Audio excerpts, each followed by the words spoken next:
Tuesday, everyone. I want to welcome you to the Third Phase. I'm Lori Carpenter, and I'm the founder of the Third Phase, which, like many of you, we are dealing with aging parents, grandchildren, just trying to navigate this thing called life during our third phase.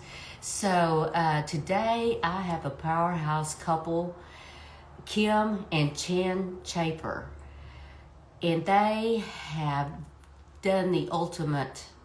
They have planned and they have succeeded in achieving being able to retire before 65.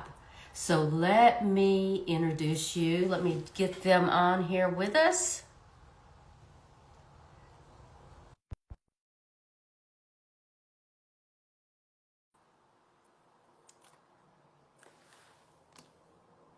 I'm not seeing them.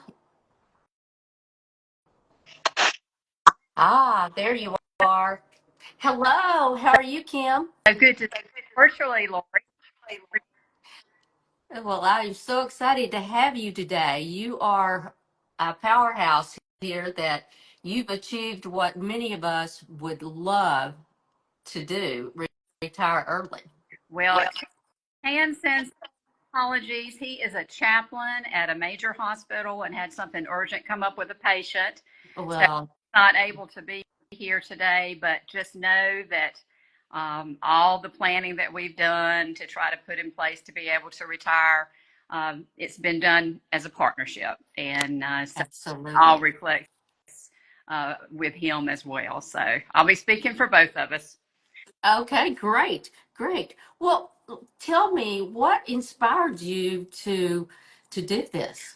To Yeah, I would just say it was not so much inspiration as it was just the way that things worked out in our career, and that both of us had jobs early on in our career out of college when we were in our 20s that made us think about setting up an IRA and retirement and so on. With Chan, he started in banking. And banking is obviously they touted the 401k as a major benefit, and so, of course, he took advantage of that, and that got him thinking about that. In my case, the second job I had ever out of college was with a major uh, business publication, national business publication. And they were actually a relatively new startup when I began with them. They'd only been maybe in business, 3 years or so. And mhm. after about 5 years, because they were so successful, they were purchased. They were acquired by a larger company. And the one of the founders, an entrepreneur, was so gracious that he offered. His stipulation was before he told the company that the employees would get a percentage of the profit based on their percentage of payroll or something like that. And so Mhm. that resulted in, for at that time, a pretty sizable lump sum. And we had to figure out what to do with it. And what we did with it is we put it in an IRA, and that was in our 20s. And so that's how we just got started early, I would say. That's so smart. I would have probably bought a new sofa or added on to my house or something, but that is such a smart thing to do. How did you determine the ideal retirement, what your ideal retirement would look like, both financially and, Mm, right, right. Just lifestyle and yeah, everything. I lifestyle? think that that was really where we came in. That was the foremost consideration we had is the lifestyle. And at the top of the list, I guess I'll go into a little bit of alliteration here with the F's. We wanted, freedom, Uh, flexibility, time for family, time for friendships, and then philanthropy, time to, give back to our community, to our church, and all of that. So that was really what we wanted. And I was very fortunate to get a taste of all this early because um, when I was in my late 20s, I decided to go part time freelance with Furniture Today, the major business publication that I was with. And the editor in chief at the time, Bill Peterson, who was the founding editor, he said, we'd like to set you up at home with a computer and a modem and on email and everything and let you write articles and file those articles from home. So I was on the very cusp of telecommuting, and I became a telecommuter, and I got from that a very early taste of what freedom and flexibility was all about. And I just loved it because no matter how much work I had to do and all of that, I had a great sense of freedom because I was able to do it on my own timeline and not have to sacrifice, family time or things that I wanted to do. Now, financial wise, we just wanted enough monthly to be able to supplement our Social Security payment. We weren't looking to be wealthy in retirement or anything like that. We were just looking to be comfortable and to travel some to be able to help family out as needed. Wow. Wow, that is. Did you set a specific age or financial goal from the, or did it evolve over time? Yeah, I think it evolved over time, and we just up front, I just like to say that we look at the most precious kind of wealth as um, you know loving family connections and an inviting and comfortable home that we can extend hospitality to others in, Mhm. vibrant friendships, building community around us, including faith community. So we worked as a team not only to have the financial planning for the future, but we invested a lot of time and a lot of effort into those things, those family connections, those friendships, and all that, to be sure that we would have all that in retirement, because no matter how much you have, you could have a huge amount in retirement. If you don't have the people to enjoy it with, or you don't have that home that's a haven, things like that, then it just doesn't mean as much. So we just invested a lot in relationships and, in the communities around us. But as far as, setting a specific age or financial goal, I'd say for at least the last 15 years, we have set a target that we knew we wanted to be able to retire before age 65. And Mhm. I retired at age 63, began drawing Social Security at the end of 2023. And Shan will be able to retire a little bit later this year at the age of 64. So part of this was that our IRAs were performing well enough that we saw that it was feasible. Okay. Have you thought about working? Are you doing any side hustles or anything now? Or are you just strictly retired doing as you please? Oh, yeah. I mean, I would say at this point, I'm what you call semi-retired because I still do some work on my own. I, have my own communications company. I'm doing less than I was, but, you can only make so much and draw Social Security. So, you just work up to that limit amount is what, Right. So you can pick and choose more or yes, less. yes. So that's right. Okay, let's talk numbers. How would you even know how much you would need to retire early? Did you work with a financial advisor, or is it just something you created on your Oh, own? that's something that we definitely wanted to rely on a professional retirement financial advisor. And for Uh-huh. we've been working with a financial advisor in our late 20s. Again, we were very fortunate with that. We've been very happy with the professionalism, the attentiveness of our financial advisor. And, he's certainly demonstrated expertise, but I think what's been most beneficial to us and has meant the most to us is that he's a good communicator. He's a good explainer. He's a good educator. He presents very clear options, makes sure we understand, and then lets us decide. And essentially, he's very trustworthy. And so those are the things that we were looking for. And our advisor is right here in High Point. It's Okay. David Thompson, certified professional planner, financial planner. He's the managing director of Thompson Wealth Management, and that's affiliated with Wells Fargo. And, I can tell you a little bit about sort of the strategy that we pursued if that's of any interest. Yeah, yeah.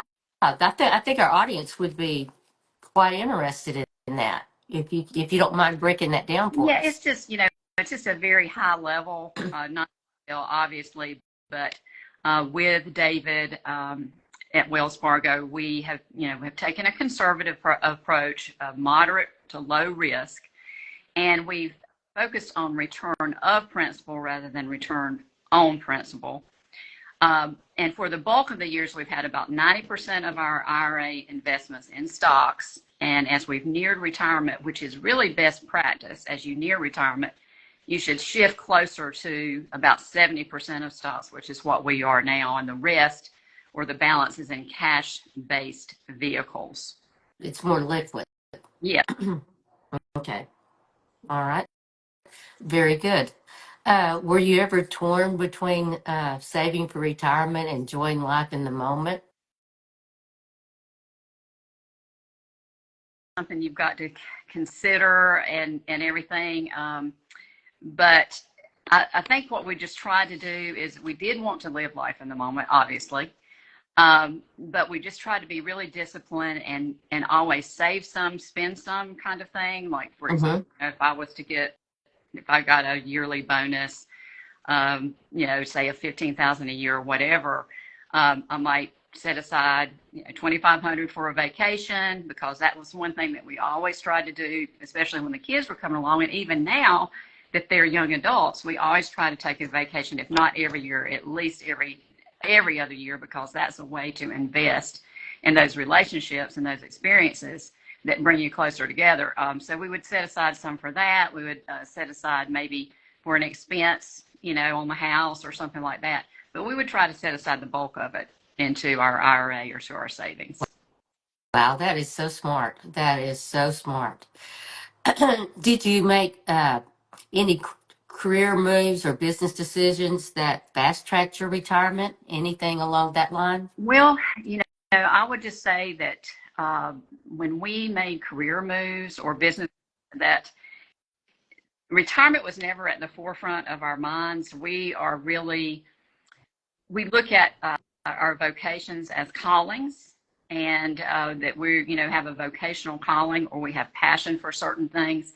And so that's really what we did follow, is that we followed our calling, so to speak, and looked at it as a service orientation. But one thing that we didn't do, that I do think did benefit us and that did help us, is that we didn't flit around from job to job. We stayed at places for long periods of time. Like, for example, in my case, I was with one major employer for 16 years, another for 14 years. And then since I have been on my own since 2014, so about 11 years now, I've been on my own as, working with clients and independent and so forth. So, the shortest time I was ever on a full-time job, was 2 years, and that was my first job. So, trying to stay a little bit longer, I think, has helped. Yeah. Did you take any calculated risk? On the career side, we took a whole bunch of risks. Oh, really? Yeah, just a lot. And, looking back on it, it's almost like I can't believe we did these things, but we were just so sure in the time, after much prayer, that it was the right thing to do. But for example, with me, when I had young children that were in elementary school, I had one in elementary school, one in middle school at the time, and I left a part-time freelance job in business journalism that had maximum flexibility as a young mom, and I joined a major furniture company in a newly created position that I had to create from the ground up. It was, no playbook, and kind of built an airplane in mid-flight, so to speak. It was very hard, very intense, and risky move, really. And I do remember it was very hard, especially to balance that. I would have that job on my mind so much on the weekends when I was with family or doing leisure. And I finally did get to a point where I was able to get it off my mind. But it did take a couple of years to get there. Another big risk that I took was when it came time then to go out on my own and to leave a very secure major company with a great retirement plan and all of that, and go out independently on my own. And that was, back in 2014. So both were definitely risk, but both turned out to be very good moves financially, as well as positioning us better for this early retirement as well. Now, Chan also took a big risk in 2000 to leave the business world and to answer a call to go to seminary and full-time ministry. And but again, it wasn't a calculated risk. It was just following the path that we prayerfully believed that we were to go on. And Yeah. so, but yeah, we have definitely not shied away from risk. Well, I was going to say, but it sounds like you had some divine intervention on your side You know, that you. we definitely, pray for guidance and for wisdom and all of that. So that is definitely important Well, for. that is fabulous. That is fabulous. If you could go back and do something different, what would you do?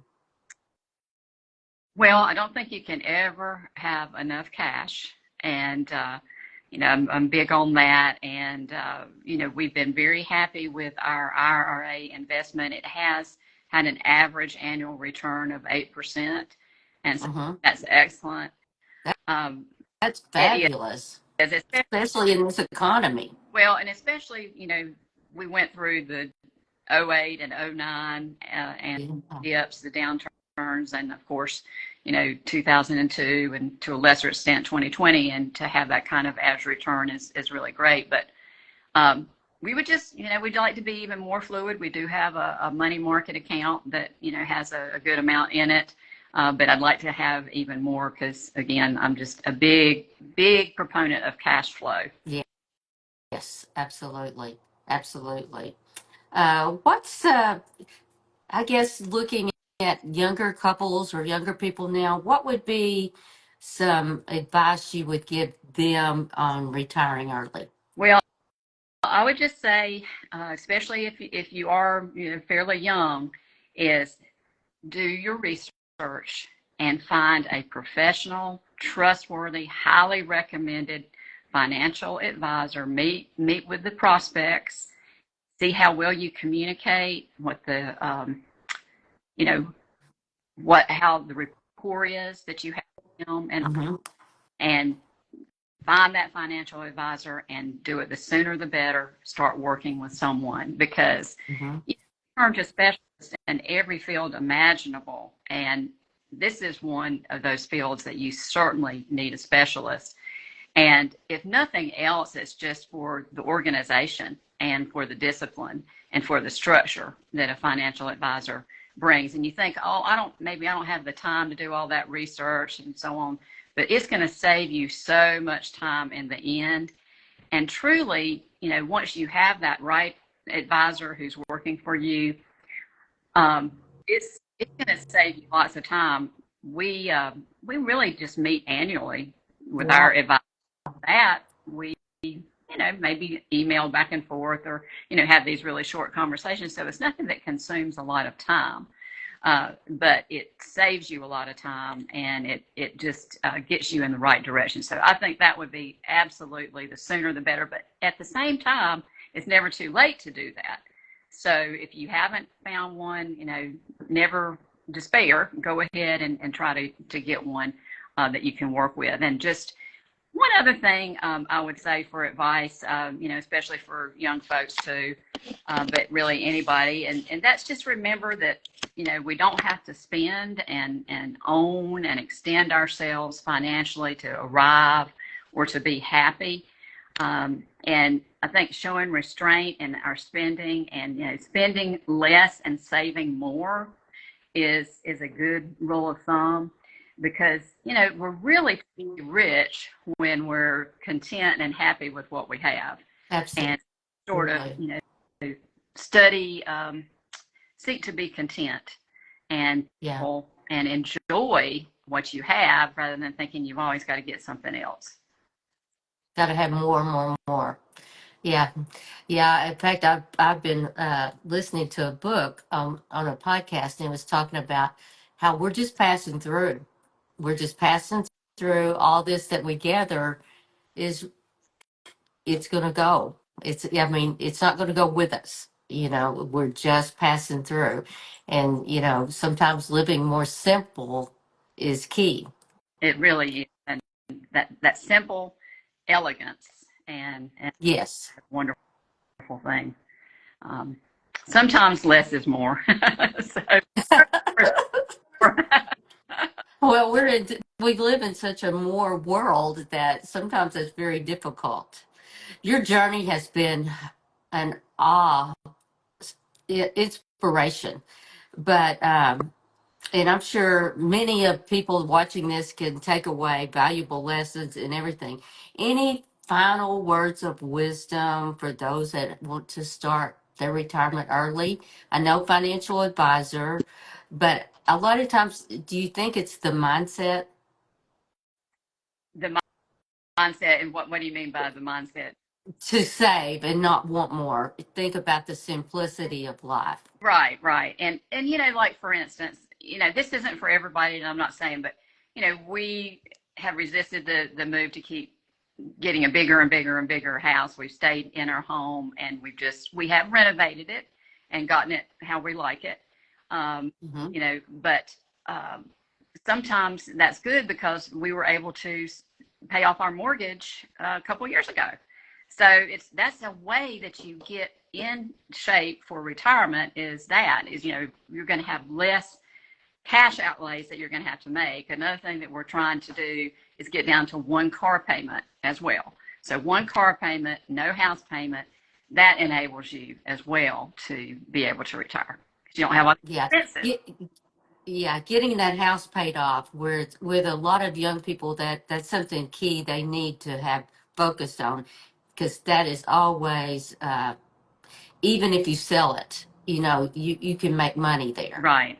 But getting that paid off early, where you have no payments, getting where you have no payments is very It, crucial. it, it, Very, very crucial. I've seen that with my mother, and she was always very, very conservative, but she had no, but and I would say by the time she was 65, 70, somewhere in there, she had no payments, mm-hmm. but she lived very, very modest, And that is and also a form of freedom. yes, Having less debt is a form of freedom. And that was, again, they're at the top of the list, that freedom, that flexibility. That's what we wanted to have. And in our, third phase. yes, So, yes, in our third phase. Yeah, I was looking over it. That was all the F's. Let's see, you had family, friends, flexibility, faith, and what was the other? well, freedom. And then Freedom. Freedom, it yeah. doesn't start with an F, it just has an F sound, and that's philanthropy. Philanthropy, yes, yes. I put that down as well. But that is something, if you don't give,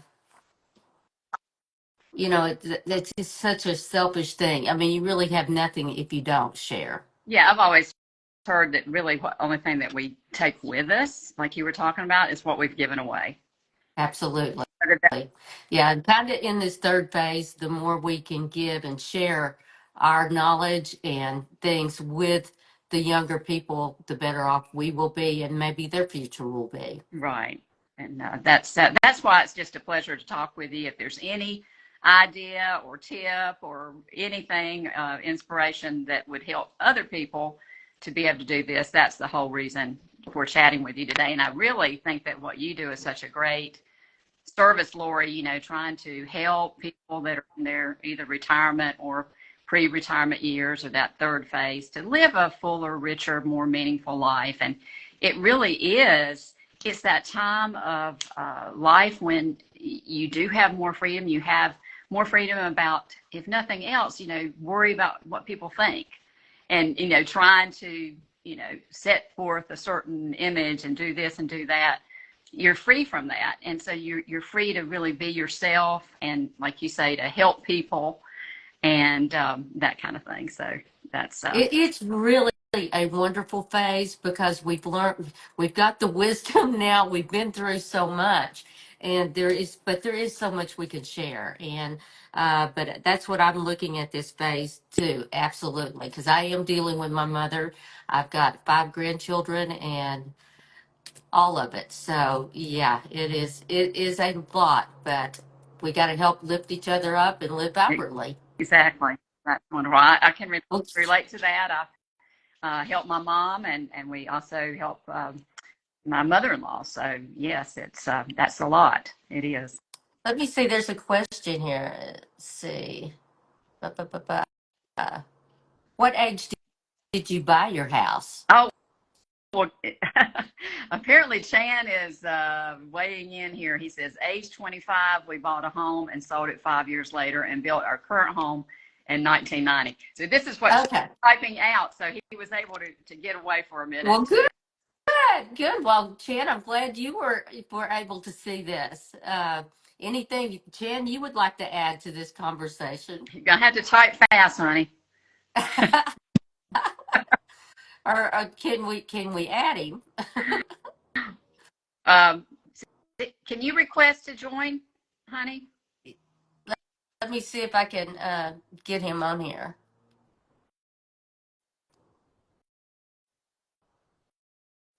He can request to Yes. join. Okay, but if you can, I know I've got your notes, but Oh, is that him?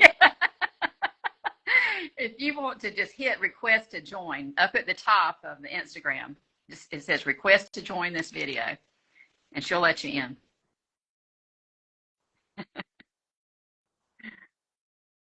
Okay. Well, if he's not going to do that, I will go to his notes. He said I've got his notes, and so a few things that he did that he really contributed to our financial health and all of that. Are one is he says y'all keep on. Okay. Um, we consider leasing and not buying your vehicles. And that is something that we did. And he was very aware of that because he had worked in auto finance for a time in his career. Mm-hmm. But we did that because the advantage to that is that with leasing, you have less cash outlay, you have a shorter term and lower monthly payments. And so we've done this for about 30 years, and he estimates that we have saved, he says, over $300,000 Really? over 30 years by leasing and not buying. And it is typically new cars that you will, Mm-hmm. Mm-hmm. and he said that right now, that Toyota, Honda, and Kia are the manufacturers that have the best lease, deals, or the best Mm-hmm. lease and all of that. So anyway, that was just one thing that could That's really, interesting. I would not have known that. That's a great tip about leasing. yeah, just really can save you money. And if you have any questions, just private message us, because he's the expert on Yeah. private message us at Kim Chan Shaver on Instagram. Mm-hmm. Kim Chan Shaver, and he can answer any of your questions. I've already said consider staying in the home for a longer period of time and renovating. He also has been very instrumental about keeping us to be sure we had a high credit score. And again, that comes from his banking background. But you can find out your credit score, and by the credit bureau, or your bank, can tell you what your credit Mm-hmm. score is, 700 or over. And some of the things he said to avoid, if you want to have a high credit score, Uh-huh. retail store credit cards have very few. You should avoid subprime bank credit cards because they will have 18 to 30% interest rates. And what you should do is you should seek out 0% interest credit card offers that go, like 12 to 18 months, and you roll over the card with the highest interest rate onto that and then pay it off from there. And he also said, make your payments, any credit payments, rent payments, whatever, make them early, 5 to 10 days early, because the credit bureau a logarithm will pick that up, that you, Oh, really? yeah, that you pay your debts early, and they like that even better than on time. And so that gets you a higher credit score. And then finally, of course, this is common sense, but just especially today with these high interest rates, keep those credit card balances low and just really use them hardly any, because the credit card interest rates are ridiculously high. They're so high that you virtually cannot pay one off, because even if you make a high payment of like $300 or $500, it's not going to touch all the interest. So it's just, I would just say right now, just only use credit cards for emergencies. Yes, totally agree. Well, that's yeah, great tip on paying things off early. That I did not realize, but uh, That's one that you know, I like to slide in. I like to slide in on the oh, timeline.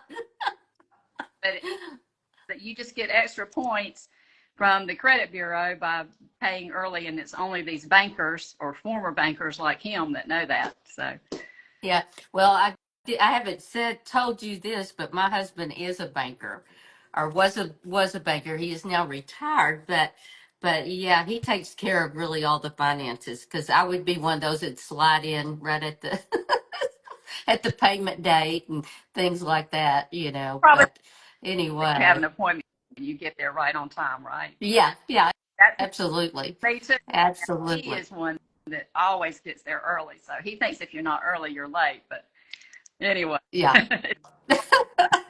Well, Kim, I've enjoyed this so much, and hopefully, maybe sometime in High Point we can oh, meet that would up. be wonderful. Well, thank you again for this forum, Lori, and all that you're doing to help people live a fuller life. Well, thank you, and be sure and join our Facebook group. We're called the Third Phase, where we will be discussing this more, and we can add some of this in there. So, yeah, I would love for y'all to be a part of that, both you and Oh, Chan. So, thank you. all right, thank you. Have a good day. Okay, Lori. Bye bye. Bye bye.